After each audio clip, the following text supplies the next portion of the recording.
बघून लोक मोहला. शुद्ध चरित तूच राजकारणी खरा. वंदन तुझ लोकमान्य टिळक भास्करा. स्वराज्य जन्मसिद्ध हक्क आमुचा असे. स्वराज्य जन्मसिद्ध हक्क आमुचा असे. इंग्रजास सांगताच लागले पिसे. साहिल्या अनेक यातना धुरंधरा. वंदन तुझ लोकमान्य टिळक भास्करा. गीतेचे ते रहस्य स्पष्ट उकलले. गीतेचे ते रहस्य स्पष्ट उकलले. आर्यांचे मूळ स्थान तूच शोधिले. धन्य महाराष्ट्र जा सुपुत्र तू खरा. वंदन तुझ लोकमान्य टिळक भास्करा. स्फूर्ती देई बालकास स्फूर्ती सागरा. वंदन तुझ लोकमान्य टिळक भास्करा. टिळक भास्करा. टिळक भास्करा.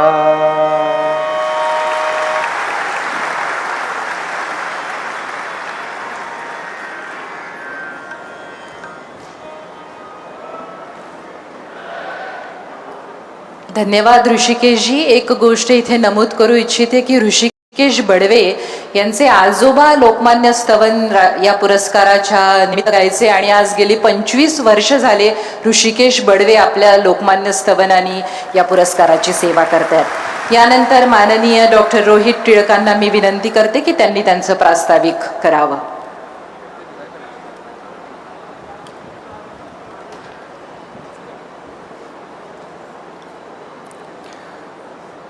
या कार्यक्रमाचे प्रमुख पाहुणे देशाचे गृहमंत्री सन्माननीय अमित शहाजी, महाराष्ट्र राज्याचे मुख्यमंत्री श्री देवेंद्र फडणवीसजी, सन्माननीय उपमुख्यमंत्री श्री एकनाथ शिंदे साहेब, सन्माननीय उपमुख्यमंत्री श्रीमती सुनीताताई पवार, केंद्रीय मंत्री श्री मुरली मोहोळ, तंत्रशिक्षण मंत्री चंद्रकांत दादा पाटील, उद्योग मंत्री सन्माननीय उदय सावंतजी, भारतीय जनता पक्षाचे प्रदेशाध्यक्ष रवींद्र चव्हाणजी, माधुरीताई मिसाळ, टिळक स्मारक ट्रस्टचे विश्वस्त doctor Praniti Tilak, doctor Geetali Tilak,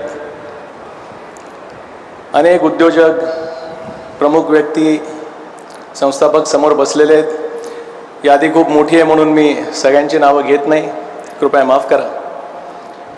print आणि इलेक्ट्रॉनिक मीडियाचे सर्व सदस्य, टिळक महाराष्ट्र विद्यापीठ, केसरी मराठा संस्था आणि टिळक स्वराज संघाचे सर्व सहकारी आणि हजारोच्या संख्येने उपस्थित इथे असलेले बंधू आणि भगिनी,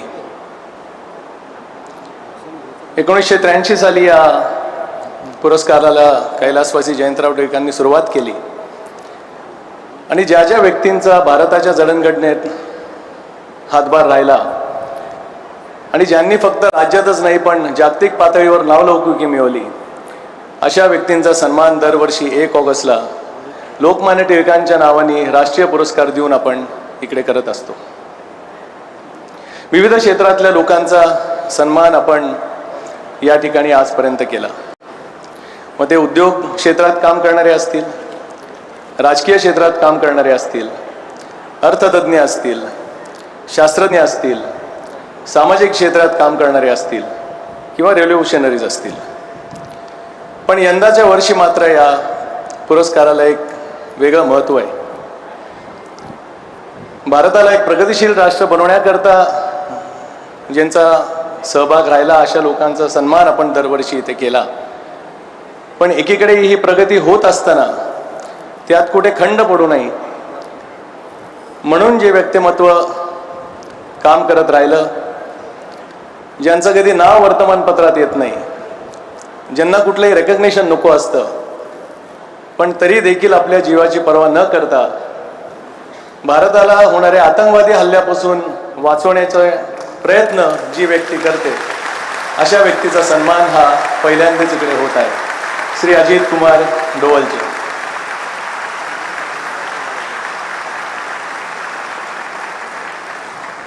यंदा एक चांगला योगायोग इथे जुळून आलेला आहे.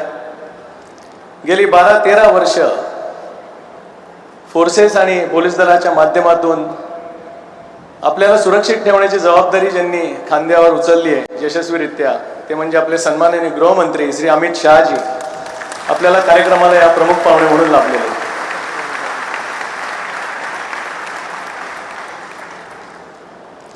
हा कार्यक्रम जेव्हा ठरला आणि स्वराज्याच्या लढ्यातले काही रेफरन्सेस जेव्हा मी बघत होतो, तेव्हा लक्षात आलं की गुप्तहेर संघटना म्हणजे इंटेलिजन्स नेटवर्क्स जे आपण आत्ता म्हणतो, ते खूप मोठ्या प्रमाणात त्या काळात कार्यरत होतं. छत्रपती शिवाजी महाराजांपासून आपल्याला स्वराज्य मिळेस्तोवर या संघटना खूप मोठ्या प्रमाणात कार्यरत होत्या आणि या सर्व थोर पुरुषांची निरोप पोचवण्याची स्वतःची माध्यमं होती. एक विचार होता आणि हा विचार पुढे घेऊन जाण्याची जबाबदारी ज्यांनी आपल्या खांद्यावर उचलली होती, ते म्हणजे आपले सर्व क्रांतिकारक होते. लोकमान्य टिळकांविषयी सुद्धा जेव्हा काही रेफरन्सेस मी बघितले, तेव्हा लक्षात आलं की फक्त भारतातच नाही, पण जागतिक पातळीवर त्यांचं, या गुप्त संघटनेचं, क्रांतिकारकांचं एक जाळं पसरलेलं होतं. So while referring to the freedom movement led by Lokmanya Tilak, I came across several fascinating facts that are rarely spoken about. I will read out few incidences that I think are most significant to this award ceremony. We all know Lokmanya Tilak as the roaring voice of Kesari and Maratha, who declared Swaraj is my birthright and I shall have it.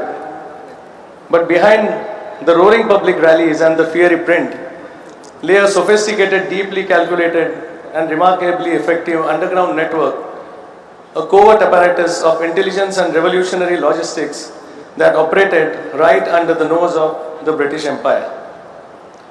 If we read British intelligence reports from 19th to 20th centuries, it reveals that British service merely did not fear Tilak's words. They feared his clandestine web that was spreading globally, connecting India to Europe, America, and all the way to Japan. Brilliant young minds were groomed and dispatched to fuel the cause. When young revolutionaries like Veer Savarkar and Jadhav needed a passage, it was Tilak's trusted recommendation letters, over 23 of which remain on record, that landed them in London under the wing of Shyamji Krishna Varma. Even while fighting his own legal battle during the famous Chirol case in London, he frequented the Herald office, forging ties with influential British directors and editors, donated 2,000 pounds to the emerging Labour Party, and planted the diplomatic seeds that decades later would force the British to yield India's freedom. Lokmanya Tilak's movement was not just ideological, but it was highly tactical. He went to the extent of setting up an animation factory in Nepal through his trusted aide Khadilkar and tried to procure machine parts from Calcutta's Crufts company. Unfortunately, the 2 years plan was compromised because of the British intelligence. The world got to know about this mission 28 years later, 28 years after the demise of Lokmanya Tilak through one book. Such high-level secrecy was maintained. However, his trusted revolutionaries adapted instantly. Senapati Bapat acquired a Russian bomb manual in Paris, translated it, and Motilal Verma brought it straight to Lokmanya Tilak, and the copy was later sent to Bengal as well. Hemchandra Das demonstrated its practical use at Chitrashala right after the Surat Congress. His close aides even smuggled diamonds from Germany to fund this covert operations. The bomb made by Sri Govind Bapat was actually hidden for several days in Lokmanya Tilak's house. The widespread of this revolutionary movement compelled the British government to track all his correspondence and channels through which ideas traveled. They also posted intelligence officers at every corner he visited. Once he got so agitated that he even wrote a letter to the British authorities not to waste their time, money and energy behind him. He will write everything in a book and hand it over to them. All possible platforms, right from Sarvajanik Ganesh Utsav to Shiva Jayanti celebrations, social gatherings, public speeches and writings in Kesari were creatively used by him to awaken the spirit of nationalism without directly calling for rebellion. A classic example to which Pune people can connect easily is Rand assassination by Zafekar brothers, who took inspiration from Tilak's speeches.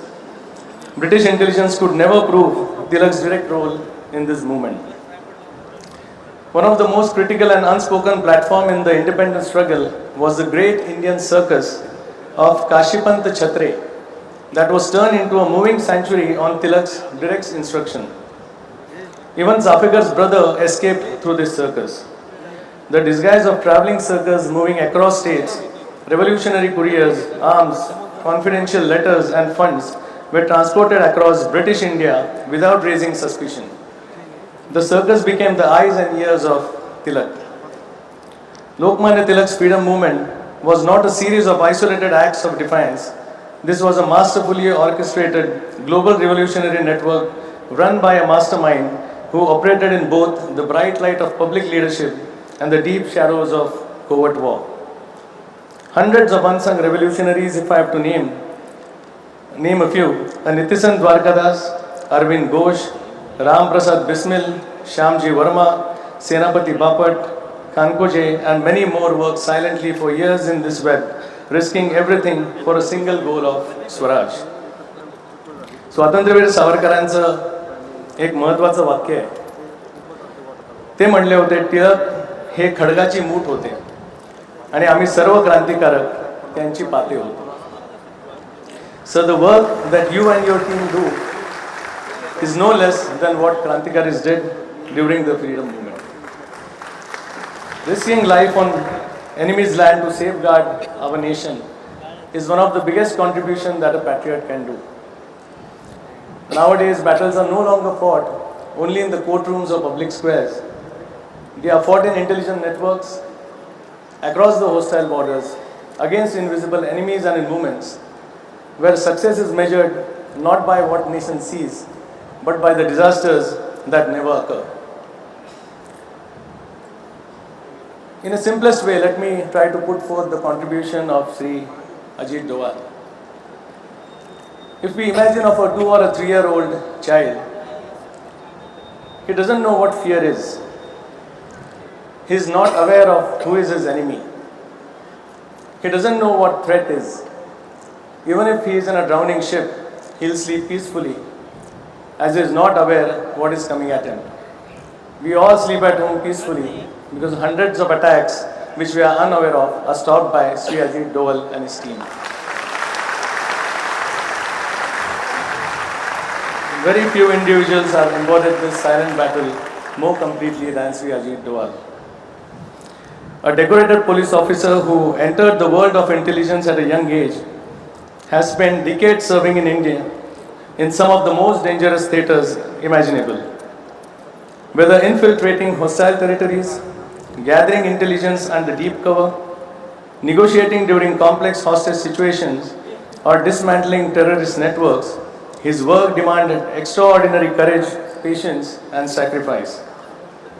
Shri Doval is the first police officer in India who has received the Kirti Chakra, an award that is exclusively for a military personnel. From his role in intelligence operations in insurgency-affected Mizoram, where his patient engagement contributed significantly in restoring peace, to his efforts in resolving the hijacking crisis of IC-814 as one of the negotiators, from strengthening India's counter-terrorism capabilities to playing a pivotal role in the strategic planning behind the surgical strikes following the Uri attack and the Balakot response after Pulwama, his leadership has consistently reflected one unwavering principle: that India's security is non-negotiable. His contributions have touched almost every major chapter of India's modern security history. Operation Black Thunder, where he infiltrated the Golden Temple disguised as a Pakistani agent, gathering intelligence that led to successful neutralizations of militants, remained one of the finest examples and testament to the intelligence-led counter-terrorism in India's history. Many of his greatest achievements remain classified. That perhaps is the highest compliment that can be paid to